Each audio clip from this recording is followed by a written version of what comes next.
Hey, it's time for Sarah's Bedtime Stories. Episode 71, Missing a Feeling I Forgot. Naranasan nyo na ba yung pakiramdam na meron kang naalalang isang memory pero wala kang nararamdaman? Yung feeling na kahit naaalala mo yung kwento, yung karanasan mo, pero parang wala kang nararamdaman. Kasi ako, oo. Story time. I have this friend na naniniwala ako sa taste niya at sa interest niya kasi parang parehas kami. Marami kaming mga instances na, gusto mo rin to. Ganon. Ako kasi, I'm a fan of Disney movies. Lagi ako nanonood ng mga ganito. Mahilig din ako sa mga kiddo-kiddo na style ng palabas. And then there was this one time na nagkukwentuhan kami, tapos sinabi niya sa akin na I should watch Studio Ghibli films. So that was my first time to hear about that. Alam ko yung mga anime, pero hindi ko alam na meron palang ganitong klase ng film. At bilang may tiwala ako or malaki yung tiwala ko sa taste ng kaibigan ko na 'to, pinanood ko halos lahat. So ang dami niyang sinuggest sa akin. The Secret Life of Arrietty, Kiki's Delivery Service, When Marnie Was There, My Neighbor Totoro, Grave of the Fireflies, Only Yesterday. So, ngayong nire-record ko itong podcast episode na 'to, lahat ng anim na yon pinanood ko. So, sa dami ng mga pinanood ko, gusto ko mang i-elaborate lahat ng yon. Pero parang isang movie review yung podcast episode kung yun yung gagawin ko. So, instead of sharing each of this film's highlights, I wanna share something na common sa lahat ng mga 'to. And I will quote my friend kasi siya yung nagsabi sa akin na I should watch these films because it will give me that nostalgic moments, the childhood moments. So, nung binanggit niya sa akin yun, I was thinking na parang siguro wala naman akong mamimiss. Kasi feeling ko, I'm still a kid though. Pakiramdam ko maraming mga childhood memories or childhood characteristics yung nag-retain sa akin. Nung napanood ko lahat ng 'to, dun ko na-realize na tama yung sinabi ng kaibigan ko. Nandun yung pakiramdam na ngayon ko lang naramdaman na hindi ko mapaliwanag. Yun yung sinasabi ko na missing a feeling I forgot. Kasi sa dami ng mga pinakitang scenes dun sa mga films na 'to, reflecting our childhood, our younger years, marami dun yung mga, "Ay yes, naaalala ko pa 'tong feeling nito nung na-experience ko 'to." Pero marami din dun yung hindi ko na maalala kung paano ko siya naramdaman. Kumbaga, I can remember the story, I can remember what happened, but I already forgot how it felt. So, nung natapos kong panoorin lahat ng mga films na 'to, I realized na there is something in our childhood na nagpapaalala sa sa'tin kung paano yung childhood natin dati. Parang yung mga films na 'to kumakatok sila sa puso ko na parang, "Uy, bisitahin mo naman ako. Bakit hindi mo naman ako alalahanin at gawan mo ng kwento?" Kaya, thanks to my friend, nagkaroon ako ng episode na 'to. So, story time. Dahil nga nanood ako ng mga films na 'to, isa sa pinaka na-miss ko na part ng childhood ko was summer break. Summer break is always that break that I look forward to. So, nung time kasi namin, yung aming summer break, nagsa-start siya kapag Holy Week na, tapos matatapos siya, it's either mismong Independence Day or bago mag-Independence Day. So, nung mga time na yon, siyempre ang tagal nun, 2 months halos. Eh, dahil break siya, wala ka talagang ginagawa. So, parang you have 60 days of free time for yourself. Nung bata pa lang ako, gustong-gusto ko na talaga yung mga gano'n, yung parang clear yung schedule ko. It's just a time for myself, it's just a quiet time, or it's just a fun time. So, dun pa lang nilo forward ko yung summer break. Ngayon nga na napaalala sa akin ng mga films na 'to yung summer break ko when I was in my younger years, na-realize ko na hindi naman pala ako umalis ng baryo namin tuwing summer break. It's the same routine every year, pero there's something beautiful and there's something worth missing dun sa summer break na yon. So, syempre, dahil SVTS listeners ko kayo or SVTS listener kita, deserve mong marinig yung kwento ko about my summer break. So, sabi ko nga, hindi naman 'to gano'n ka-special kung papakinggan ng iba, pero for me, it's something special. Marami akong mga naalala at na-miss. Una, dito ko unang nagustuhan yung time for myself. Dahil nga I have the entire day, the entire week to do a lot of things for myself, with myself, to myself. Basta dahil marami akong oras para sa sarili ko, ang ginawa ko nun is ang hilig kong iset yung buong araw based sa gusto kong mangyari. Alam mo yung gusto ko na nire-ready ko yung kwarto ko that time, parang yun lang yung time ko nun na parang aayusin ko siya, magse-set ako ng table, gagawa ako ng mga to-do list ko, para lang masabi na nagpe-prepare din ako for this summer break.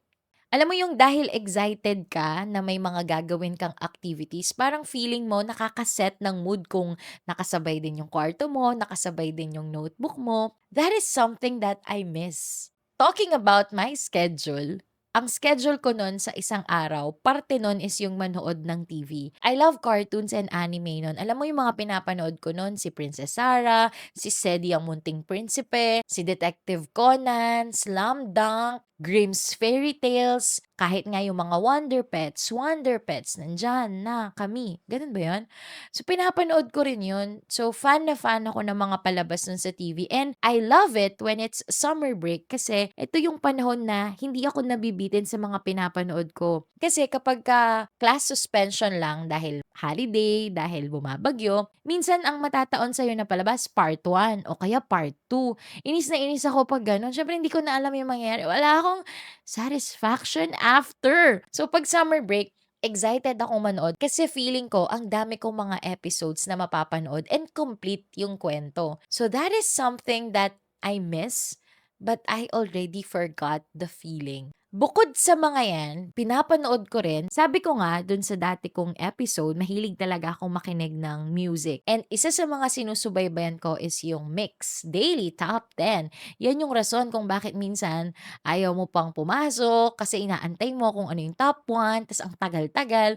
So kapag summer break, feeling ko, I have all the time in the world para malaman ko yung top 1 sa Daily Top 10. So ganun ako kasaya kapag summer break. Alam ko na ganun ako kasaya kasi ito yung mga nilulook forward ko na palabas. Bukod sa mga to, naalala ko rin na isang hudyat or isang sign na summer na kapag meron ng ABS-CBN Summer Station ID.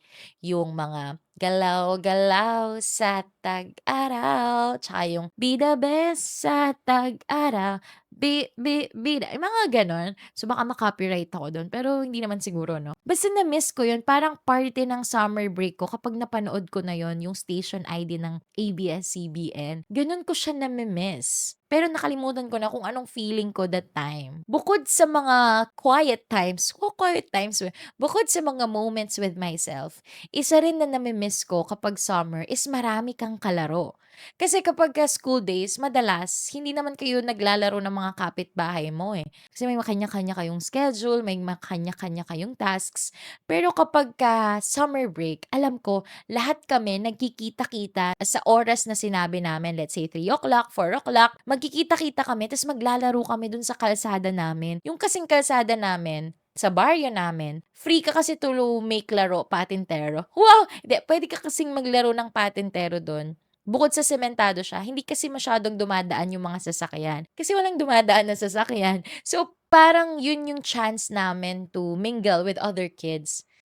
If you are enjoying this episode, you'll love my books even more. Do'n sa baryo namin na yun, do'n sa purok pala namin, hindi kami gano'n karami, hindi rin kami same age, pero dumating naman kami sa point na nasa edad kami na halos pantay-pantay, hindi naman pantay-pantay, na halos gusto naming maglaro. So dun ko na-experience makipaglaro ng habulan, ng piko, patintero, 10-20, rembo-rock, pati nga Pinoy Henyo nun nilalaro na namin. Tapos ang sarap sa feeling na nag-start kayo ng 3 o kaya ng 4 ta's umabot kayo ng 6 or 7, yung pinapauwi na kayo, sinusundo na kayo ng mga magulang niyo pero gusto niyo pa ring maglaro. Naalala ko pa nga rin nun na kapagka ganito na nakikipaglaro kami sa mga kapitbahay, minsan pumupunta kami sa bahay ng isa, dito ko unang natikman yung mais con yelo tsaka saba con yelo kasi yung kapitbahay namin sila yung nagluto nun. Hi, kay Ina at saka kay Iya, saan nila yun, kila Tita Violi. Sila yung nagluto nun. Ewan ko, na-recall ko lang siya bigla. I think because it's the first time na natikman ko yun kaya naaalala ko siya. It was during the summer break. Isa pa na tumatak at naging parang trademark or naging parang important part ng summer break ko back then was our feast sa baryo namin. So, kapag May, parang yun yung highlight, yung parang bago matapos yung summer break ko, ma-experience ko muna yung fiesta sa'min sa barangay namin. So, nandun yung mga church activities, nandun yung procession, novena mass, rosary, tapos nag-a-attend ka. Parang naging party siya sa akin ng summer break ko kasi parang mine-make sure ko na nandun ako nung mga panahon na yun, na nakukumpleto ko, na nakakapag-attend ako. Kasabay rin nung preparation namin for our feast day, nandun yung paliga. Uso sa'min nun yun, paliga at saka sayawan. Game na game ako sa sayawan, guys. Kahit ano kahit na katabing bahay lang naman namin yung sayawan. Nung time na yun, naaalala ko na isa sa mga nilu-look forward dun is yung paliga. Dito ko unang na-experience yung mga crush-crushy, kilig-kilig. Alam ko nun na 'pag basketball league kasi, minsan nag-muse na rin ako. I think nag-muse ako twice. Wow! Gusto nga akong kunin ng pangatlo pero sabi ko, "Ay, too old." Wow! Hindi. But kidding aside, yung mga panahon na summer break kasi, umuuwi yung mga apo ng mga taga sa'min galing ng ibang lugar, tapos isasama sila sa team, tapos maglalaro sila. So, parang ako nun, dahil dun ko lang sila makikita, parang ang daming gwapo nun sa barangay namin. So, parang nagkaka-crush ka. Tas dun mo na-experience yung unang kilig na kahit every summer lang naman kayo nagkikita, parang ang happy mo, kahit hindi naman kayo nagkakausap, basta nalaman mo lang yung first name, nagkangitian lang kayo, nagtagpo lang yung mga mata niyo, parang okay na. So, I felt like that is a feeling that I miss, but I forgot the feeling already. So, kasabay rin nung mga paligan na yon, isa pa na highlight kapag summer break sa'min is dumarami yung mga nagtitinda. Kasi sa lugar namin, hindi sila nagtitinda ng mga merienda kasi wala namang ganap. Pero kapagka summer break tapos may mga palabas na ganito ta's magfi-fiesta kami, ayun! Ang daming mga nagtitinda. Barbecue, kwek-kwek, fishball, popcorn, siomai, halo-halo, banana Q, kamote Q, buko juice. So, yung mga parang pagkain na ngayon lang namin ulit mabibili kasi hindi naman kami malapit sa mga tindahan. So, ako, dahil gustong-gusto ko yung mga street food, parang ito lang yung moment ko na makatikim ng gano'n. Kasi do'n lang sila nagtitinda. After ng mga paliga, after ng summer break dahil back to school na naman yung mga estudyante, wala nang nagtitinda. Ito pa, ang na-miss ko pa, yung feeling na 'pag tumutunog yung ten tenen ten ten tenen ten ten, hahabulin mo yun. Minsan lumalabas yung 2 o'clock, 1 o'clock, yung tulog ka. Ta's 'pag narinig mo siya, parang tatakbo ka na parang, gusto ko rin ng ice cream." Ang mahal-mahal pa nung mga panahon na yun yung ice cream. Pero eto yung mga nilo-look forward ko kapag summer break kasi yun lang yung chance ko na natitikman ko sila. Bukod sa mga 'to, naalala ko rin na kapag summer, ang hilig namin mag-walking. Si Ina yung kasama ko dito, yung parang aayain niya ako, gigising kami ng 5 AM. Nung mga time na yon, hindi pa gano'n kahirap bumangon ng maaga. Siguro dahil bata kami. So, ang gagawin namin nun, gigising kami ng maaga, ta's maglalakad lang kami sa baryo namin. Kasi that time, hindi pa gano'n kainit, hindi pa gano'n katirik yung araw, kaya pa. Tapos, buong summer ginagawa namin yun. Kaya feeling ko sexy kasi ako nung mga younger years ko kasi kaya ko pang maglakad. Ngayon, I cannot na, guys. So, sa dami ng mga nabanggit ko na 'to, na moments about my summer break, na-realize ko na ang dami ko palang mga kuwentong ganito na hindi ko nabalikan, na hindi ko na-share, na kung hindi ako nanood ng mga films na yun, hindi ko maaalala. And dahil kinukuwento ko 'to sa inyo, masasabi ko na na-miss ko yung mga bagay na 'to. Pero aaminin ko rin na I already forgot the feeling. Hindi ko na alam kung ano yung pakiramdam ng may 60 days ka na bakasyon ulit, tapos wala kang iisipin, wala kang gagawin, yung kilig mo dun sa first crush mo, yung 'pag nakakita ka ng gwapo parang ang saya. Parang ngayon hindi ko na siya na-feel or I already forgot the feeling. So nung nararamdaman ko 'tong feeling na 'to, minessage ko yung kaibigan ko. Sabi ko, "Hindi ko ma-explain yung nafi-feel ko."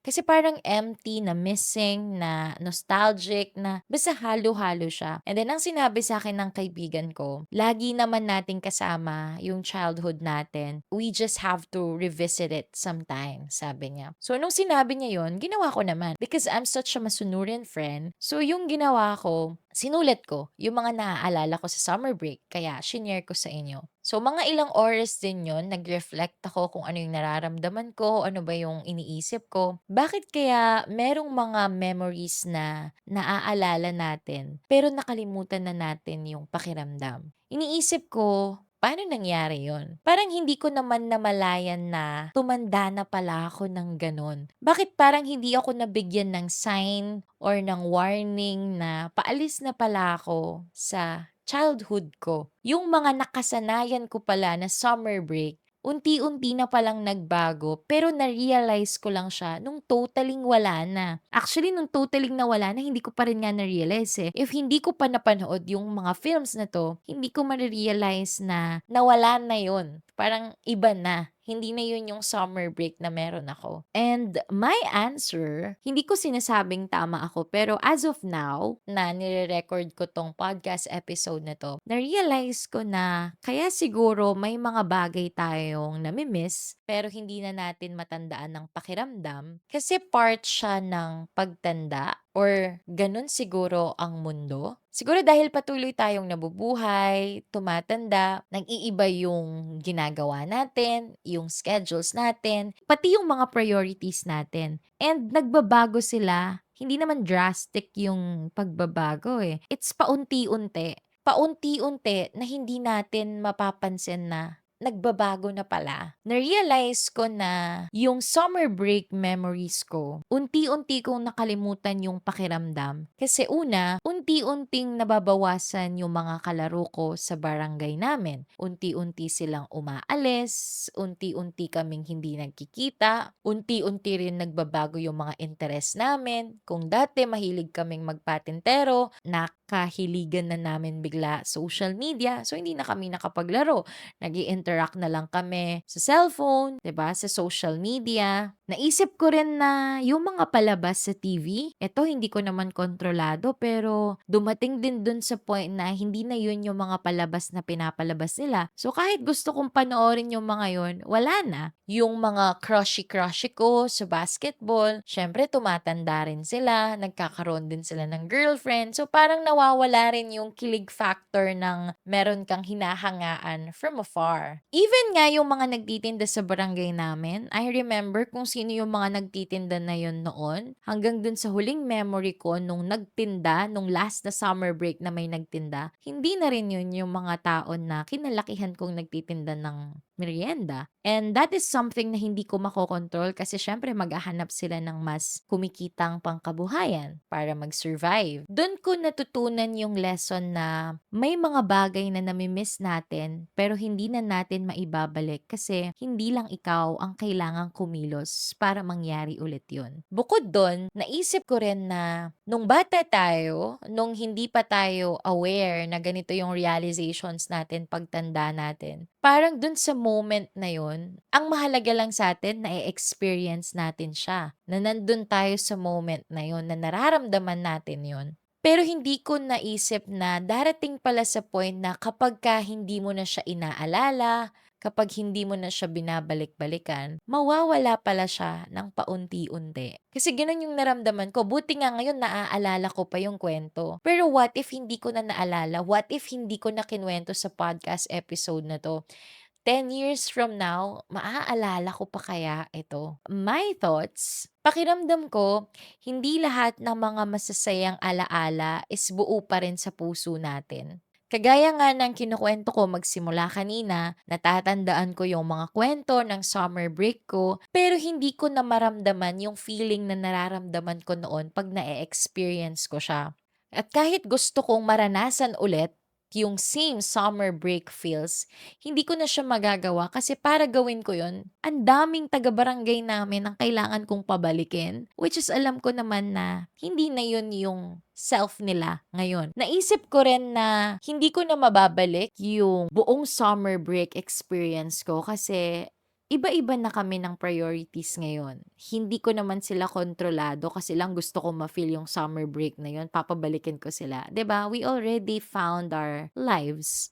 So parang it's just a memory now. Number two, na-realize ko rin na yung mga iniisip natin na ordinary moments natin sa buhay, yung pakiramdam natin na walang dating, feeling ko these are the best days of our lives. Kasi ako, ganun ko siyang na-experience. Yung mga moments na simple lang, yun pala yung mga moments na nagpakilala sa akin sa sarili ko at yun pala yung mga moments na nagturo sa akin kung anong ibig sabihin ng joy for me.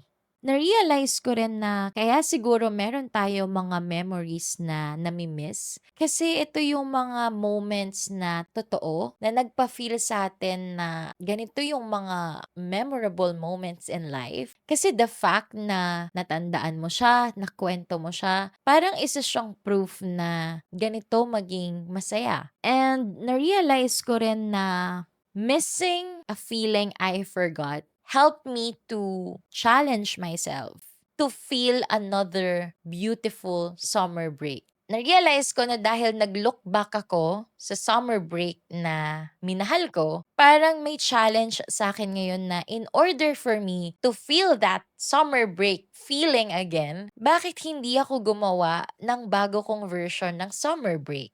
Bakit hindi ako gumawa ng bagong kwento about my summer break? Kasi baka dun ko ma-feel yung hinahanap kong feeling. Yung feeling na nakalimutan ko or yung feeling na natabunan na ng ibang emotions or memories. Baka maramdaman ko ulit yung feeling ng summer break before or baka mas masaya yung ma-feel ko. Hindi ko alam, but it's for me to find out. Basta sure ako, kapag ginawa ko yun, a-update ko kayo sa SBTS.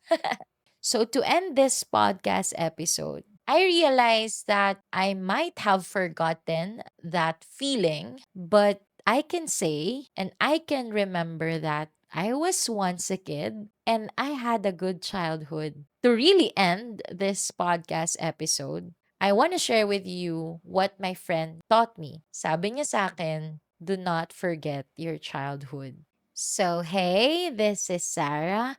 And thank you for listening to my childhood stories. Ikaw, anong kwentong childhood mo? Good night! Mwah!